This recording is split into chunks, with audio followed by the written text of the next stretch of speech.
नमस्कार साथियों, मैं सुल्तानिया सरपंच जितेंद्र आतिया आप लोगों से निवेदन करता हूं कि साथियों, अभी मेरे को जिलाधीश महोदय ने जिला बदर की कार्यवाही मेरे ऊपर की है और एक नहीं 7 जिलों से मुझे बाहर करा है।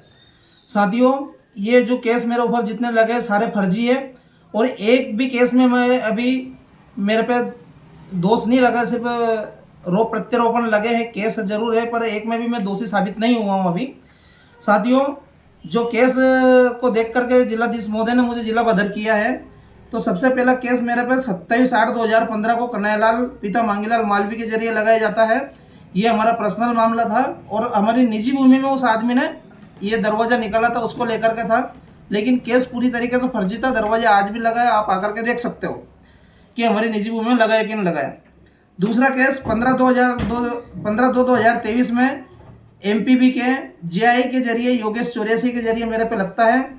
साथियों, उस टाइम पे एग्जाम का समय था और जो है गांव में ट्रांसफार्मर जले हुए कम से कम 1 से 1.5 महीना हो गया था। बार बार रिक्वेस्ट निवेदन करने पर भी जो है हमारे यहाँ का ट्रांसफार्मर नहीं बदला गया।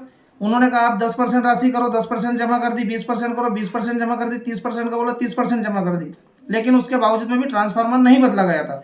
इसलिए मैंने कहीं ना कहीं योगेश चौरसिया का काफिला जब इधर आया था तो मैंने उनके गाड़ी के सामने खड़ा होकर के उनकी गाड़ी रुकवा करके और उनको नीचे उतार के मैंने दिखाया था कि देखो गांव की समस्या कितनी है और पूरे गांव में एक ही मेन ट्रांसफार्मर है। लेकिन फिर भी मेरी नहीं सुनी और वो लगे तो सीधा उठ करके वहाँ चले गए थाने में और मेरे खिलाफ एफआईआर करवा दी, जिसमें मेरे ऊपर 353 और 332, 294 और 506 की कायमी मेरे ऊपर तत्काल हो जाती है। तीसरा केस साथियों मेरे ऊपर लगता है 12/6/2024 को। 12/6/2024 को सारे सरपंचगण जनपद पंचायत सहारनपुर में मौजूद थे और सारे सरपंचों की एक ही मांग थी कि यहाँ से जो जितने भी हमारे इंजीनियर हैं इनको स्थानांतरण किया जाए, यहाँ से इधर से इधर इनको भेजा जाए, क्योंकि इन लोगों ने बहुत आतंक मचा दिया और सभी लोग हमसे पैसे मांग रहे हैं। तो इस तरीके का मैं एक आवेदन टाइप करवाने के लिए गया था जब तक सरपंचों ने जनपद में तालाबंदी की थी।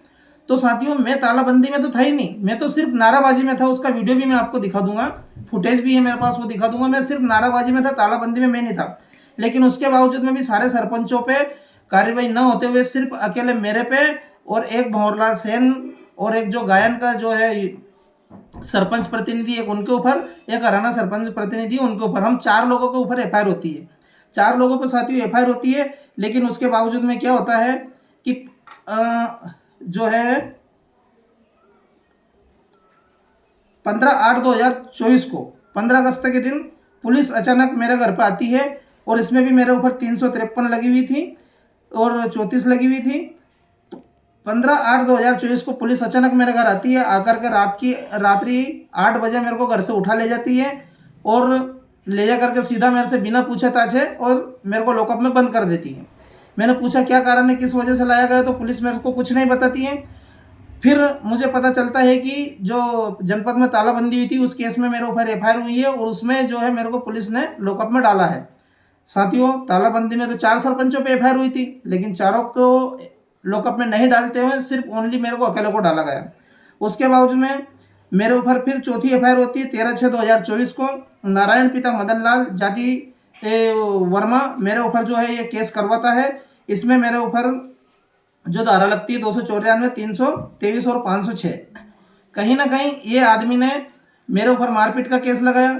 साथियों, मैंने कोई मारपीट नहीं की। इस आदमी के पास में 4 जगह जो है शासकीय भूमि पर अतिक्रमण इसने कर रखा है। शमशान घाट की भूमि पे जो अतिक्रमण इसने कर रखा है, उस भूमि को मैंने कहा था कि भाई तेरे पास में बहुत सारी भूमि है, तो एक काम कर इसमें थोड़ी सी दे दे, तो जो सीसी कर रहा है सीसी बराबर हो जाएगी, एक जैसी हो जाएगी। लेकिन इस आदमी ने नहीं दी और सीधा सीधा लगा तो मेरे साथ में इसने मारपीट की, मेरे को चाकू भी लगा था। लेकिन राजनीतिक पावर इन लोगों के पास में ज़्यादा होने के कारण ये लोग बच जाते हैं और मेरे ऊपर एफआईआर हो जाती है। मैं पुलिस को बार बार रिक्वेस्ट निवेदन करता हूँ कि इसने मेरे को चाकू मारा, लेकिन मेरी कोई नहीं सुनते। फिर मुझे कहीं ना कहीं 181 का सहारा लेना पड़ता है और कहीं ना कहीं सामाजिक संगठनों का सहारा लेना पड़ता है, तब जाके मेरे एफआईआर लिखी जाती है, अन्यथा मेरी एफआईआर भी नहीं लिखी जाती। उसके बावजूद में साथियों फिर से दोबारा कहीं ना कहीं यही व्यक्ति दूसरे की शिकायत में आकर के और फिर से मेरे ऊपर एफआईआर करवाता है 10/7/2024 को। 10/7/2024 को मैं ग्राम सुल्तानी में मौजूद ही नहीं था। पुलिस अगर निष्पक्ष रूप से अगर जांच करे तो सीसीटीवी कैमरे भी यहाँ लगे हुए हैं 1-2 दुकानों पे, उनको चेक कर सकती है। साथ में जो है सैटेलाइट के जरिए भी पुलिस अगर जांच करना चाहे तो निष्पक्ष रूप से कार्रवाई करे तो उसके जरिए चेक कर सकती है कि मैं 10/7/2024 में गांव में ही नहीं था। उसके बावजूद में फिर छठा केस में मेरे ऊपर लगता है 18/9/2024 को। 18/9/2024 को जो केस मेरे पर प्रकरण बनता है वो मेरे परिवार का मामला था। मेरी भाभी थी, कहीं ना कहीं उनके परिजनों के साथ उन्होंने मारपीट की थी। भाभी ने 2-3 बार ऐसी वारदात हो चुकी थी, तो उन लोगों ने थाने में भी आवेदन दिया था, लेकिन थाने वालों ने उनकी नहीं सुनी। फिर उन्होंने मेरे को पंचायत में आवेदन दिया था कि आप आकर के जो है 2-4 पंच लोग आकर के इनको समझा दो। तो मैं इनको समझाने के लिए गया था, दोनों पति पत्नी का आपसी विवाद था, समझाने के लिए गया था। जब समझाने के लिए गया तो वो महिला मेरे ऊपर ही छेड़छाड़ी का केस करती है, और उस टाइम पे नहीं जाती वो तत्काल केस करने मेरे ऊपर। कहीं ना कहीं कुछ नेता उसको मिलते हैं और वो नेता कहीं ना कहीं उस महिला को जो है राज्य मंत्री गौतम टेटवाल से जोड़ते हैं, और जोड़ करके जो है गौतम टेटवाल के जरिए 1 लाख रुपए वहाँ से दिए जाते हैं, जो कि थाने वाले को भी मिलते हैं पैसे, उस महिला को भी मिलते हैं, और जो है मेरे को सीधा सीधा जो है मेरे पे FIR होती है और मेरे को वापस पुलिस सीधा सीधा जेल में डाल देती है। उसके बावजूद में 20/9/2025 को मेरी गिरफ्तारी करके मुझे पुलिस सीधा जेल में डाल देती है। ये सभी बार के मेरे पास में सारे प्रूफ है, हर बार के मैंने आवेदन पुलिस को दिए हैं, लेकिन मेरी किसी ने नहीं सुनी। मूल्यांकन के लिए भी मैं काफ़ी भटका हूँ, बार बार भटका हूँ मूल्यांकन के लिए, लेकिन आज दिनांक तक मेरा मूल्यांकन नहीं किया जा रहा है। मैंने SDM को भी कॉपी दी, जिलाधीश महोदय को भी दी, मुख्य कार्यपालन अधिकारी को भी दे रखा है मैंने कि मेरा जो है 8 महीने पूर्व से कई विकास कार्य मैंने कर रखे हैं, उनका मूल्यांकन करवाया जाए। ये स्पष्ट रूप से इसमें है, आवेदन में ये रिसीव है उनकी, लेकिन फिर भी मेरी कोई नहीं सुनता है। उसके बावजूद में मैंने अनुविभागीय अधिकारी महोदय को भी दी, SDM महोदय को, कि सर मेरा मूल्यांकन करवा दिया जाए, मैं बहुत परेशान हो रहा हूँ, मेरे पैसे जेब से लगे हुए हैं, लेकिन उन्होंने भी मेरी नहीं सुनी और मेरा मूल्यांकन आज तक नहीं होता। ये वहाँ की सील लगी हुई है SDM कार्यालय की। उसके बावजूद में फिर मैंने लगा तो और अधिकारियों को दिया, मैंने श्रीमान जिलाधीश महोदय को भी दिया, उनसे भी निवेदन करा कि श्रीमान मेरा मूल्यांकन नहीं किया जा रहा है, मैं परेशान हो रहा हूँ, गांव में विकास कार्य बाधित हो रहा है, मैं विकास नहीं कर पा रहा हूँ, पैसे की राशि मेरे पास काफ़ी पड़ी है लेकिन मैं विकास नहीं कर पा रहा हूँ, मेरा मूल्यांकन करवाया जाए। लेकिन उन्होंने भी मेरी नहीं सुनी और आज दिनांक तक मेरा मूल्यांकन रुके पड़े। उसके बावजूद में मैं थाना प्रभारी को, ये जो नारायण सिंह वाला मामला है उसका थाना प्रभारी को मैंने ये दिया था आवेदन, लेकिन जब उनको मालूम पड़ा कि जितेंद्र आतिया इस मामले में है तो मेरा नाम बता दिया कि पुलिस वालों ने देखो ये इस पर पेन फेर दिया था और मेरा आवेदन नहीं लिया था। फिर कहीं ना कहीं मुझे सामाजिक संगठनों का इनका सहारा लेना पड़ा, तब जाके मेरे आवेदन पुलिस लेती है, लेकिन फिर भी मेरी FIR नहीं लिखी जाती, सामने वाले की FIR लिख ली जाती है। ऐसे मेरे पास सारे प्रूफ है, सारे सबूत है। मैंने हर बार जितनी बार मेरे पास वारदात हुई है उतनी ही बार मैंने आवेदन दिया है, लेकिन मेरी किसी ने नहीं सुनी। मैं जिस किसी भी अधिकारी के पास जाता हूँ, हर अधिकारी यही बोलता है, TI भी मेरे से यही बोलती है, हर कोई यही बोलता है कि आप जाकर राज्य मंत्री जी से बात करो, राज्य मंत्री जी अगर बोलेंगे तो हम आपकी FIR लिख लेंगे। क्योंकि राज्य मंत्री गौतम टेटवाल का फर्जी जाति प्रमाण पत्र है, वो जिनगर जाति OBC में आते हैं, जो कि आप राजपत्र में जो देख सकते हो, राजपत्र में 11वें नंबर पे जिनगर जाति आती है और वो OBC में आती है। और तो और 4-5 लोगों के साथ इनका 2017 में विवाद हुआ था, तो इन्होंने उनके ऊपर जो FIR दर्ज करवाई थी, एट्रोसिटी एक्ट लगवाया था, तो डिस्ट्रिक्ट कोर्ट राजगढ़ ने जो है वो एट्रोसिटी एक्ट खारिज कर दिया था कि आप जो है OBC में आते हो, आप SC के नहीं हो, इसलिए वो इनका खारिज हो गया था और एट्रोसिटी एक्ट नहीं लगा था और 4 लोग वो दोष मुक्त हुए थे एट्रोसिटी एक्ट से। तो साथियों, ऐसा प्रकरण जो है इनका और हमारे बीच में चल रहा था, जिनका मैंने हाईकोर्ट में एक अपील लगाई थी, याचिका लगाई थी, उसमें जो वो खारिज हो गई है। जब भी से वो मेरे पे रंजिश पालते हैं और रंजिश पालते वे मेरे ऊपर 2-3 बार जानलेवा हमला भी करवा चुके हैं। अभी मेरे ऊपर ये 1 अप्रैल के दिन हमला करवाया था, कुल्हाड़ी मेरे सिर में लगी थी। सभी मीडिया वालों को वो पता भी है, सबके पास में वो फुटेज भी है, वीडियो भी है। साथियों, मैं गाँव से हर घर से कचरा इकट्ठा करता था, कचरा इकट्ठा करके मेरे खुद के ट्रैक्टर से खुद चला के ले जाता था और कचरा इकट्ठा करके मैं कचरा फेंकने के लिए वहाँ गया था। लेकिन कैलाश पिता सिद्धनाथ और दुर्गा प्रसाद सिद्धनाथ दोनों ने मेरे सिर में कुल्हाड़ी मारी। मैं जब वहाँ FIR करवाने गया तो TI ने, मैं पड़ा रहा लेकिन मेरी नहीं सुनी, मेरी FIR नहीं लिखी। फिर लगा तो मुझे सामाजिक संगठन के लोग वहाँ इकट्ठे हुए, मैंने 181 का सहारा लिया, तब जाके TI ने मेरी FIR लिखी और उस केस को भी क्रॉस इन्होंने कर दिया। साथियों, मैं बहुत डरा हुआ हूँ, मेरा पूरा परिवार डरा हुआ है। हम लोगों को खाना पीना भी मोहताज हो गया पूरे घर में। रिश्तेदार डेली आ रहे हैं हमारे घर में खबर लेने के लिए कि ऐसा क्या मामला हो गया जितेंद्र, तूने आज तक समाज सेवा की है।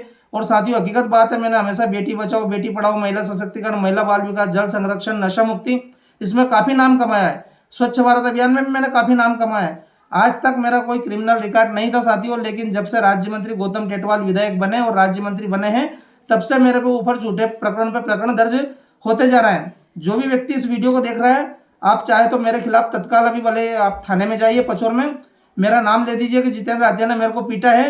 वो आपसे यूं भी नहीं पूछा कि कहाँ लगी कहाँ नहीं लगी, क्यों मारा आपको, तत्काल मेरे खिलाफ एफआईआर हो जाती है और मेरे को चाकू तक मार दिया था, वहां पर भी मेरी एफआईआर नहीं लिखी जाती है। मेरा परिवार डरा हुआ है साथियों, मैं डरा हुआ हूँ। और अभी भी कहीं ना कहीं जिला बद्दर मेरे को जो किया गया है, जिला बद्दर करने के साथ साथ मेरे को यहाँ से कहीं ना कहीं गाँव से बाहर निकाल करके मारने की साजिश है। और इसमें मात्र खाली जो कोई अगर व्यक्ति का हाथ है तो वो ओनली गौतम टेटवाल का हाथ है। गौतम टेटवाल मेरे को मरवाना चाहता है साथियों। कभी भी मेरे साथ कोई दुर्घटना हो सकती है, इसकी पूरी जवाबदारी मात्र खाली राज्य मंत्री गौतम टेटवाल की रहेगी। मेरे साथ 2-3 बार ऐसा हादसा हो चुका है, मेरा पूरा परिवार डरा हुआ है। मैं परिवार में एकलौता जेंट्स हूँ, खाली मेरे छोटी बालिकाएं हैं, मेरी बीवी है, मेरी माताजी है, हम सारे लोग बहुत डरे हुए हैं, सहमे हुए हैं। और ऊपर से ये जिला बद्दर की कार्रवाई हो गई, और जिला बद्दर की कार्रवाई भी इतनी खतरनाक हुई साथियों को मेरे को 7 जिला छोड़ करके बाहर रहना पड़ेगा कहीं ना कहीं। मैं आप सब लोगों से मदद की अपील करता हूँ, उम्मीद रखता हूँ साथियों। जो भी व्यक्ति फेसबुक, इंस्टाग्राम या किसी भी माध्यम से आप इस वीडियो को देखें, मैं आप मेरी हेल्प कीजिए। मैं खुद भारतीय जनता पार्टी का जिला उपाध्यक्ष हूँ, अनुसूचित जाति मोर्चे का, लेकिन फिर भी मेरे साथ ऐसी वारदात हो रही है। क्यों हो रही है? क्योंकि मैं विधानसभा के टिकट के दावेदारी कर रहा था और दैनिक भास्कर में मेरा नाम कहीं ना कहीं दूसरे तीसरे नंबर में विधायक की लिस्ट में था। इसीलिए ये राजनीतिक रंजिश रखते हुए मेरा साथ सारी घटनाएं हो रही हैं, क्योंकि गौतम टेटवाल नहीं चाहता है कि उसके सिवा कोई दूसरा आदमी या विधायक बने, कोई दूसरा आदमी यहाँ आए। अब वो है, उसके बाद उसका बेटा हो, कभी दूसरा कोई आदमी यहाँ पे विधानसभा की लाइन में नहीं आना चाहिए। एक चीज़ का और अच्छी तरीके से ध्यान रखना आप, मैं इस बहुत बड़ी बात कह रहा हूँ इस वीडियो के माध्यम से। यहाँ पर सारंगपुर तहसील में जिस भी व्यक्ति ने विधायक का टिकट मांगा है, गौर करना साथियों, कहीं ना कहीं उनकी मौत हुई है। गौर करना, कहीं ना कहीं उनकी मौत हुई है। कोई एक्सीडेंट में मर गया तो कोई कोरोना के बहाने मर गया तो किसी का एक्सीडेंट हो गया, लेकिन विधायक के लिए कोई दूसरा आदमी यहाँ ये आदमी पनपने नहीं देता है। इसी के साथ मैं मेरी वाणी को विराम देता हूँ। जय हिंद, जय भारत। साथियों मेरी मदद कीजिए, क्योंकि कानून आज के टाइम पे जो है वो राजनीतिक दबाव में है और राजनीतिक चौकट पे जाकर के कानून अपना दम तोड़ रहा है। जितने भी आला अधिकारी इस वीडियो को सुन रहे हैं, मैं आपसे निवेदन करता हूँ, रिक्वेस्ट करता हूँ, मैं बहुत डरा हुआ हूँ, मेरा परिवार डरा हुआ है।